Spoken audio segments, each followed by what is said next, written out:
Hello and welcome back. Somber here. This is another in my series of videos on my multiplayer game using all Warhammer nations. I'm playing as the Orcs and Goblins, specifically the Bone Nose tribe. It is turn number 16. Stabby Grot has searched Iron Range magic sites, nothing found. We had some really good luck with sites earlier on and we've whiffed a few times now, but we haven't really started searching in earnest. We've got a battle in Boat Eater. This is my Ictiid squad, and I predicted that this would not go well. So we'll see. This was more troops than I was expecting, and Triton troopers are pretty nasty, and Triton Guard are good enough to beat up Ictiids. So I think this is going to be a pretty bad loss, to be honest. But let's find out.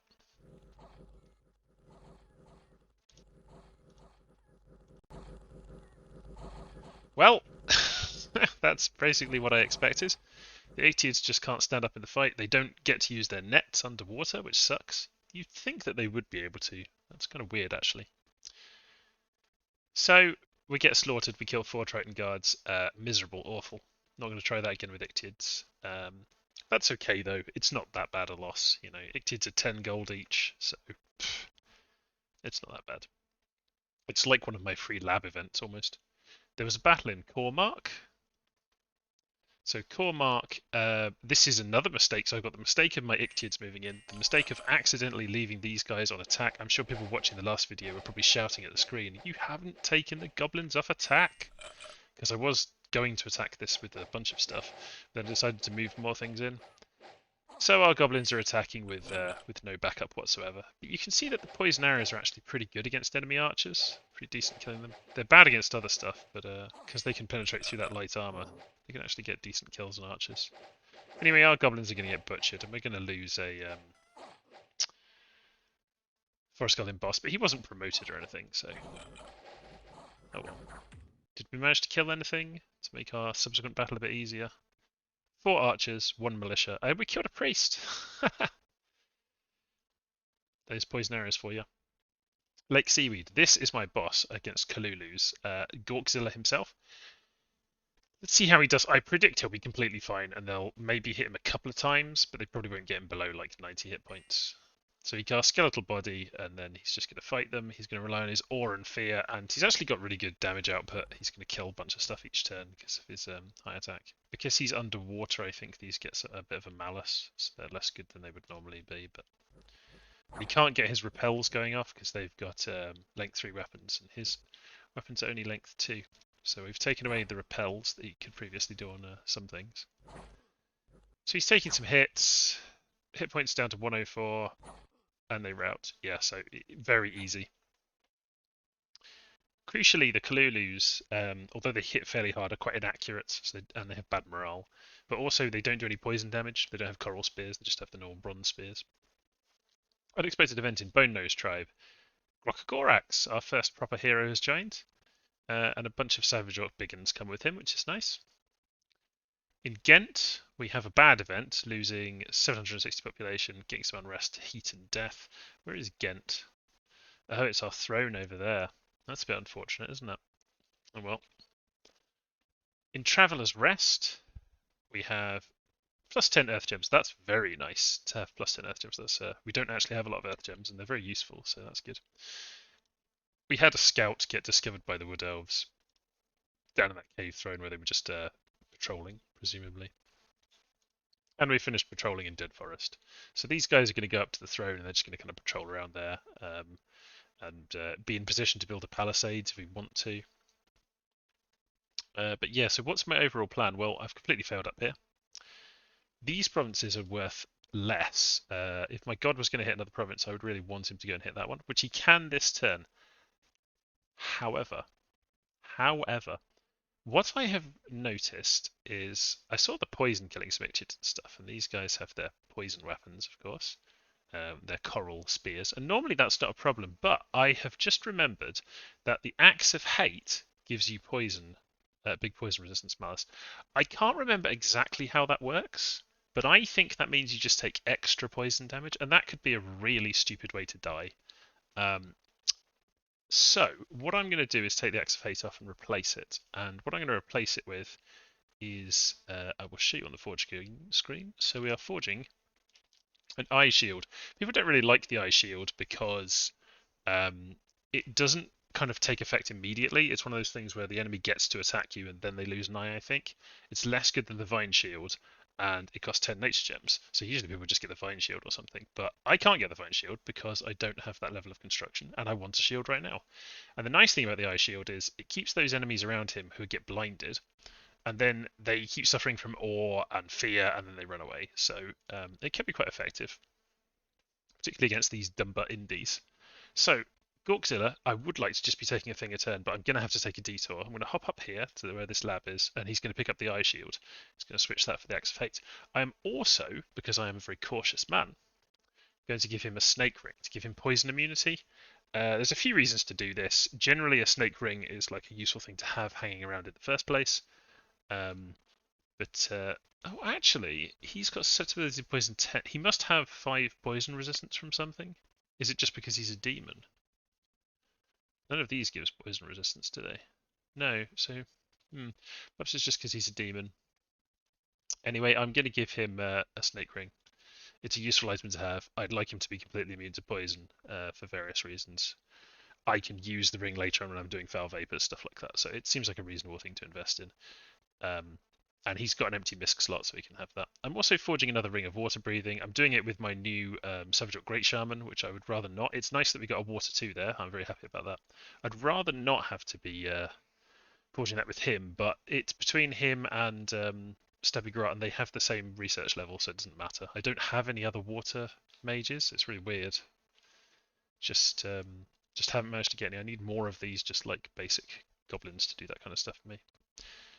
Anyway, forging those up, that water ring could allow Thumping Dog to go underwater and he could cast regen, but realistically it's just to get a sight searcher underwater.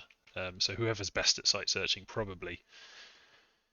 It could be Thumping Dog actually, because water sights are quite common underwater, so I could send Thumping Dog under and he would be searching 3 nature, and nature's good for getting kelp castles, so they called kelp forts, getting 3 forts underwater, so he can just go and sight search whatever the god takes out. So that's the plan there. Elsewhere, we're just recruiting more wild boys. Didn't have enough money to do it there, but more wild boys, more mages, very straightforward. And we are attacking the throne over here this turn. Plenty of wild boys. We're definitely going to win this. We've got plenty of stuff. So, yeah, should be a fairly straightforward one. A bit unfortunate we've got all these wild boys. I'm going to got one priest there blessing them. That's how it goes sometimes, though. Oh, we could send another priest in, actually. Do I want to take them off research there? I think I probably should send another priest in to make sure we get those blesses out, and they can also just help with site searching. So this one has got nature 2, air 2. So we'd like to get fire and water, or death, air, that kind of thing in there. We've got him with fire 2. So Scud has got fire 2, but he can't reach it because he is not mounted on a spider. So we need one of these spider guys to go over there. Well, let's send Stabby Grot, who's got fire 2, and he can help with site searching as well. So he's going to go there, and let's give him some sensible orders. So we'll just go blessing, blessing, cast spells, and we'll take a couple of those off. And he will go in with the Wild Boys. So the Wild Boys will be nicely blessed, and we've got some, banishment or whatever casters there can help if they happen to be making some undead or anything like that. Not seeing any fighting out here really. I think I'm going to move my scout over to this province because we're going to be right next to it in a moment. So I'm just going to move back there. And down here we've got another scout. We just want to kind of keep an eye on this front generally, so I'm just going to try and get my scouts distributed. Yeah, not much going on. I do feel that in this game I've been too passive. I kind of went like, am I going to attack Slaanesh? Indecisive? No. Am I going to get ready to attack the water? Yeah, the water attack's kind of failed. I am now underwater, which is a good start. And I did get a coral reef, which is good, getting that extra income. And I can build Kalulus, which are terrible. So I'm not super keen on that. I'd rather have my god just go and do all this. But I think we might have to make some more kind of thugs to help my god. My god is not going to be enough to control all this underwater stuff, right? Like he can do a bunch of them, but he'll also run out of space where he can be in Dominion as well, which would be bad. Still, these provinces are good to grab. This one's good to grab. my god has various options. Actually, thinking about it, it may be good for me to just go and grab these two. Why is... Oh, that's the income box for that one. This is the one that's worth a lot more. Yeah, and these two are worth more. Perhaps it would make more sense for me to move to this lab so that I can then go and hit these and just make sure I've got control of this lake because I don't know who else is coming into it, and then go here. Because whoever is coming in from the bottom of this lake, I'm going to be at war with them anyway because I want the whole thing. So I think maybe best to just secure this lake first, and in that case I should move him to a different lab. So this doesn't have a lab, it has a temple. This has a lab, so he will move to here. Cool. That's everything for this turn. I will see you next turn. Hello, welcome back. It is turn number 17, and the drums of war are beating because the Skaven have declared war on me. We will see why. So a throne has been claimed by the ogres, the Throne of Knowledge. Didn't find any magic sites. One of Mekrot's crippled units has died in the march, and then we have a battle in the Obsidian Waste between Slaanesh and Dark Elves. So it looks like Slaanesh is invading Nagarond. We've got their army we've seen quite a lot of before, Chaos Warriors, a bit of Spawn and some Hounds, and then some Chosen. We can see their Bless here. We've seen that before, I think. They've got Chill and a variety of extra things. Regeneration, Fire Resistant, and a very, very nasty Bless. Yeah, we've seen that before. And they are just going to flatten some province defense.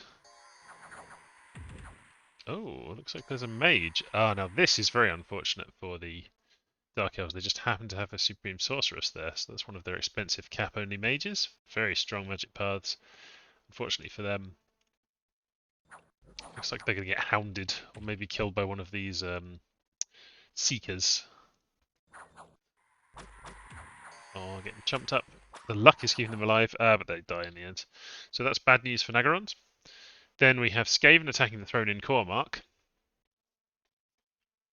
So this is their main expansion stack. We've got 3 Poison Wind Mortars, very nasty, and then a big group, about 40 Council Guard, and then about a bit under 20 Storm Vermin, and then about 20 Clan Rats and things. And they've got one of their national heroes there, Queek Headtaker, who's quite a nasty single combatant and a decent leader too.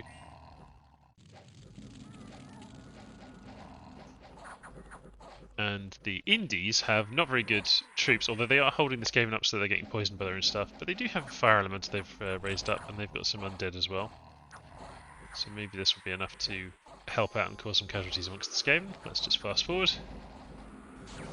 Skaven are breaking through, Skaven are about to reach the mages, and the mages are going down. And there's some imps and things in there as well. So how many troops did the Skaven lose before they have to fight us, because we're also moving into the throne? They lost 10 Council Guard, significant, so down from 50 to 40. 7 Clan Rat Spears and 2 Storm Vermin. So that's, yeah, that's mostly their own poison, I would imagine. But yeah, that's quite an advantage to us. And then we crash into them in Cormark. So we have our own force here. We've got a bunch of things on attack, rear chariots and bosses and boar boys. We've got a decent number of war boys. Good sized number of war boys, some co-oni, a couple of people there to some great shamans to bless the war boys, and then a decent selection of orc boys and some goblin archers. There's some orc archers in there as well. Orc archers actually hit fairly hard because they've got their crude longbows. Yeah, they're not too bad. But I would imagine this would be enough to overcome the Skaven. You can see that the arrows are actually relatively effective. We are getting some hits there, even though they're just kind of a mix of short bows and a few of the crude longbows. Of course, the poison is going to do us a bit of damage, and they do have one mage present, who is D2, who's going to be casting their Vermintide spell. But the Council Guard should just get chopped up against all these wild boys and boys. We should have the advantage in the melee. And then, of course, we've got this attack rear happening here. So they've already fled, and looks like the rearmost troops are getting destroyed, and it's just Queek getting trampled here. Trample's pretty good against him because he's got, I think it goes past the Banefire shield, so you don't have to worry about that so much.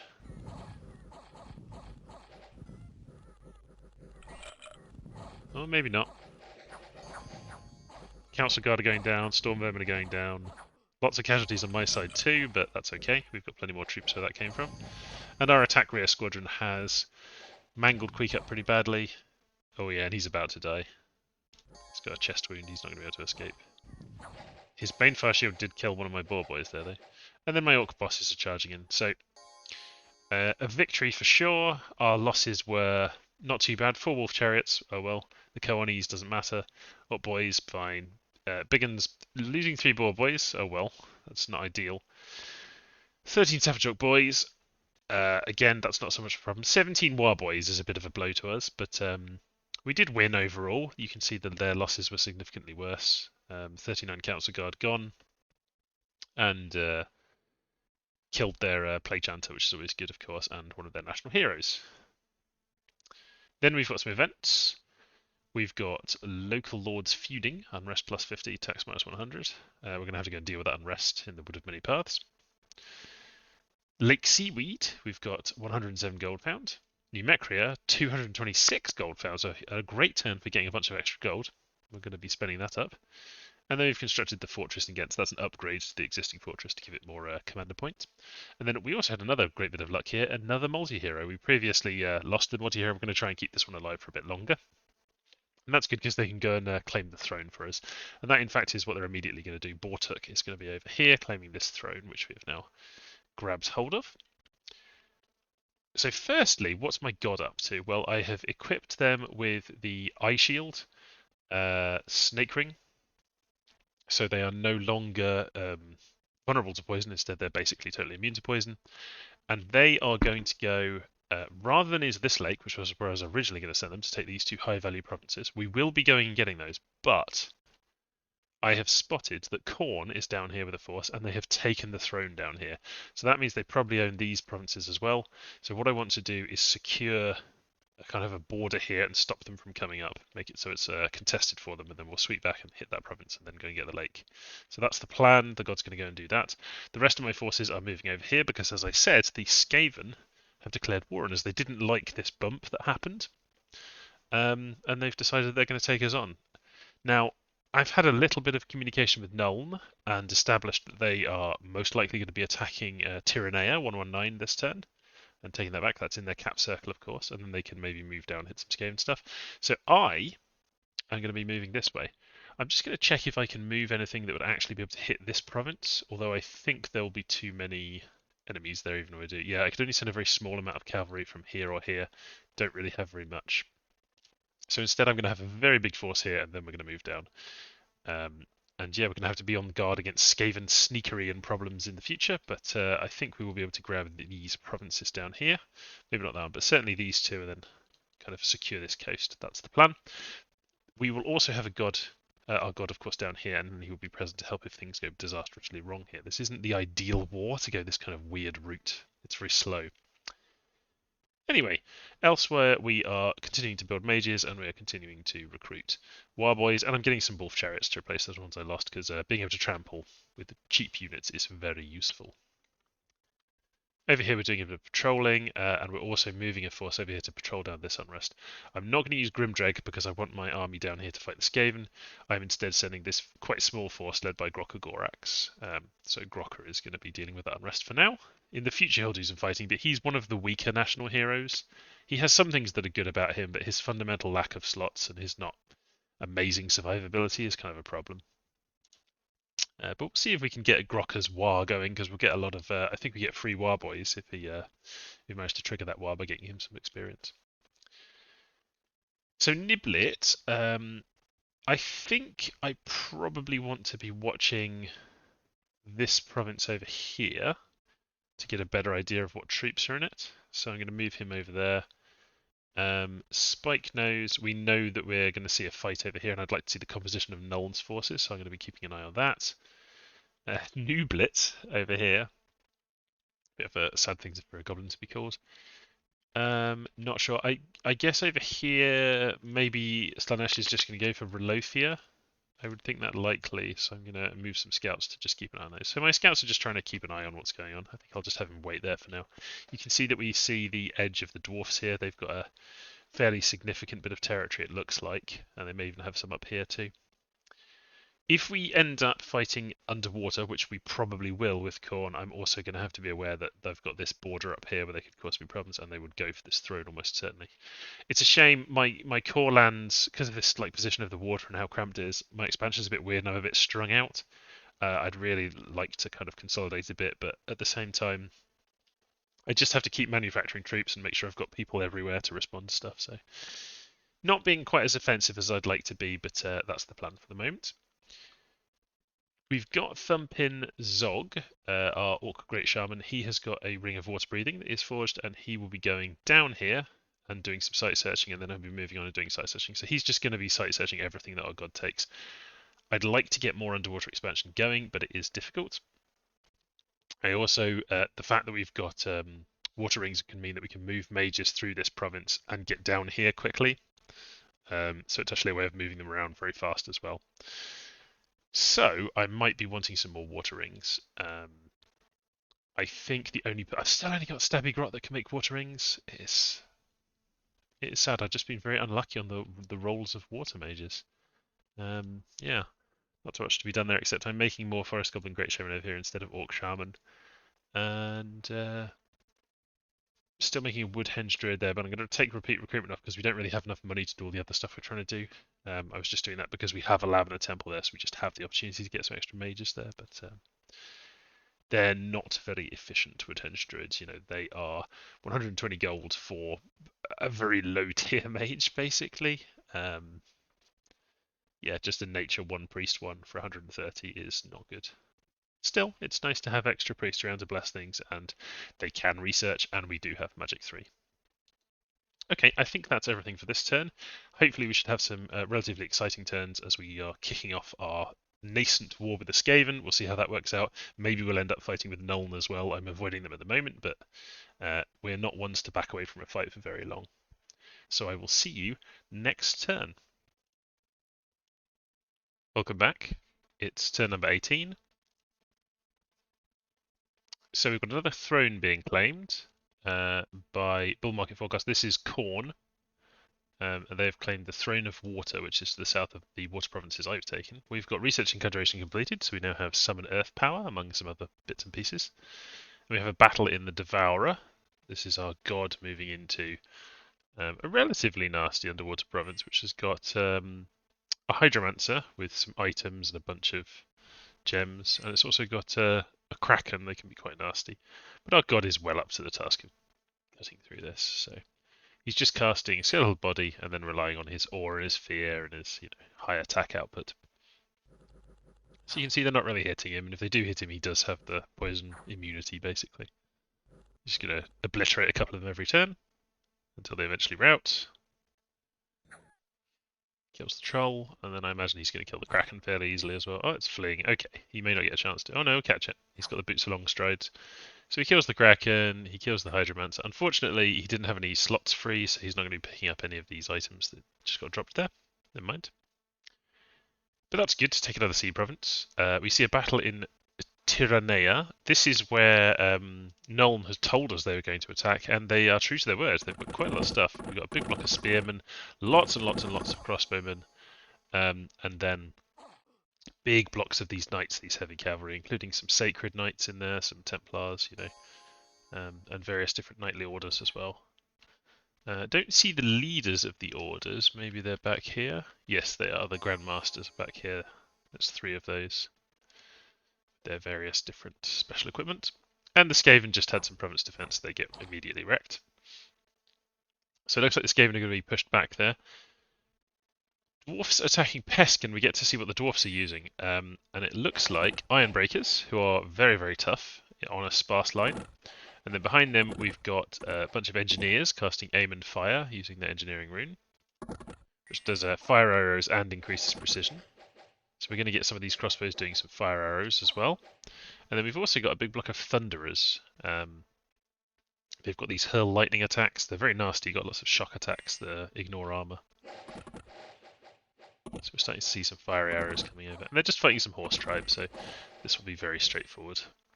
You can see the Thunderers just blasting stuff there. Maybe the range on those should be a little bit shorter, but we'll see how they perform. Maybe they're a bit too strong. Slaanesh attacking Nagarond, the Dark Elves. We've got Slaanesh is using 2 big blocks of Marauder Light Horsemen, good, reliable light cavalry, and Nagarond has got not very much at all here. This is a fort province defense, so those are going to get quickly eliminated. Then we've got an unexpected event in Dophoros. Growth +2, province income +5. That's nice because that's one that's near my cap, I believe. A worldwide event, luck +1 for everyone. We don't care about that, we've already got luck 3.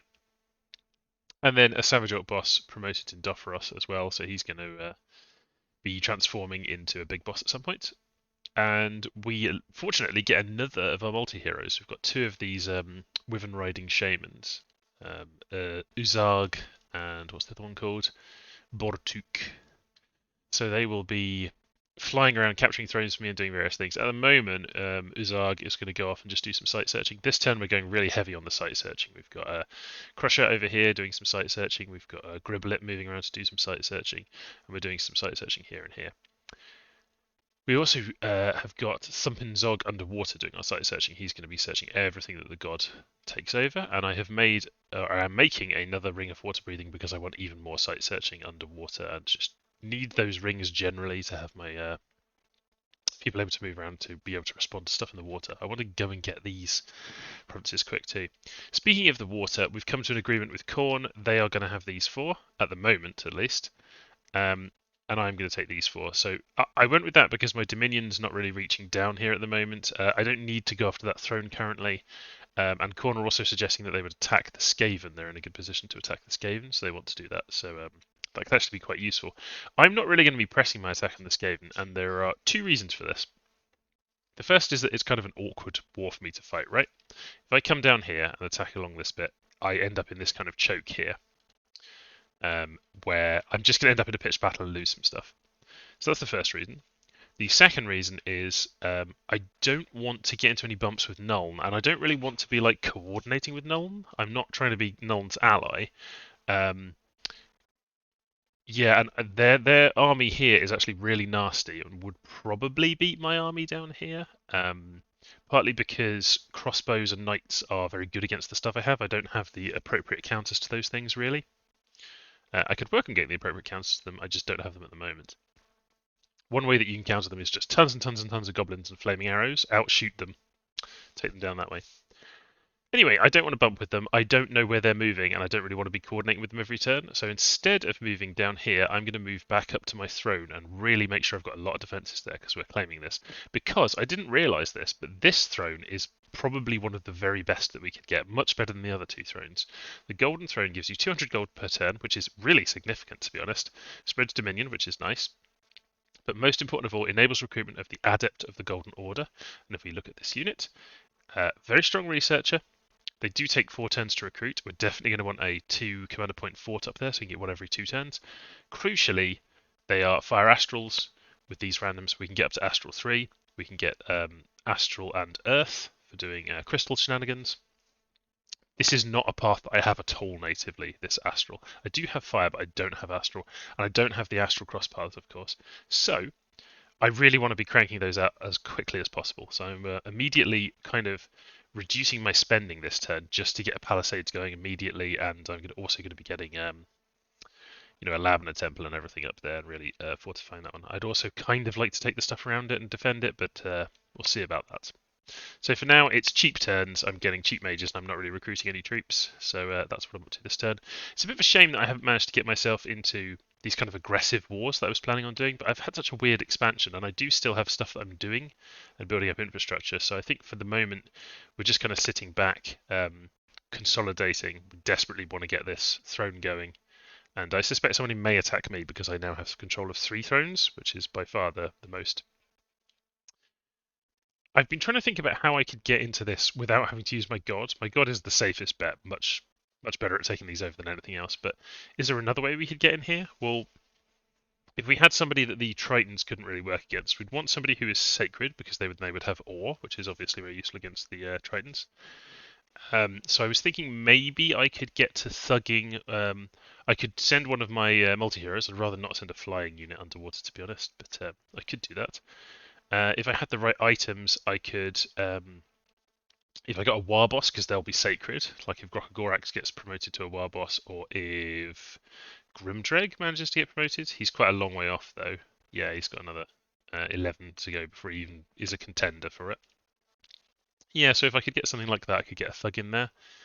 Um, so what I've decided to do is get to construction level 3 and 4 after I've done enchantment level 4. So enchantment flaming arrows mainly for that, but also guesses, a few other bits. And then we're going to move over into construction. Greater magic items gives us access to most of the things that would be useful. You don't really have to go to construction 6 for that many things. We can even have our god make dwarven hammers to help us with our forging and so on. Although we've got a good mage income, and yeah, particularly air gems. We've got a really good air gem income, and so I am kind of trying to plan more long term for what we're going to do with those gems. Not using your gems is one of the crucial errors that people do. They just kind of get a bit too precious about them, hold them back. No, use them. Use them to win wars. Use them to smash people up. So that is the plan. Definitely want to be climbing up. I don't think I can get my air up. Air 2, maybe I can get air 3? I think air 2 might be the highest I can get with my recruits. Let's have a quick look. My best air mage, he can get air 3, so I should be recruiting Savage Orc Great Shames to try to get to air 3 for sure. It's very useful to have. But yeah, there's a few things we can cast there. We can get up to Nature 3 and then do some things with Nature. You can get Thistle Mace and get to Nature 4, obviously, so we can do that. We can, if we empower this Astral Mage down here, Golden Order, we could get Moonvine Bracelet. Yeah, there's a few options, but it is kind of hard for us to climb up our magic in certain areas. And a thing that we can rely on is that our god has a certain amount of magic, so we can cast Riches from Beneath with Earth. We can get up to Earth 5 by using Earth Boots. That would be fairly easy to do. And we've got very high fire magic, and we've got an okay fire gem income. It's really just that we've got all these air gems, and I'm not exactly sure what to do with them. We've also got really good nature gem income, but that's a bit easier to use, to be honest. Maybe we could make a massive swarm of underwater summons and just use those to overcome these provinces. It's a not terrible use of our nature gems. I guess we'd be summoning over here somewhere. Yeah, we've got a lab and temple over here. What could we summon right now if we were summoning up stuff? I guess if we were trying to get underwater, we'd be going for crocodiles and things, which requires a water path. We don't have that on this mage. We've got on some of the others over here. Instead of doing the ring of water, if we were casting summons, we could go and get. We can get sea lions when we're underwater, which is kind of fun. We'd have to already have a foothold in the lake for that to help over there. Anyway, let's just keep doing the ring of water breathing. I think that will do it for this video, so I will see you next time. I hope you're enjoying watching, and yeah, I haven't really had anything in the comments so far. Let me know in the comments if you think I should be doing something differently, because I will be able to respond to it, because these videos are going up basically contemporaneously with the game. I don't particularly care if somebody in the game uses it to cheat, uses knowledge of, from watching these videos. They'd really just be cheating themselves. I don't take the game that seriously, so yeah, I don't really care about that. So yeah, please do comment if you've got any ideas about what I should be doing, ways that I should be boosting up, or particular research targets that you think would make sense for me, and I will take those into account. Thanks for watching, and I will see you next time.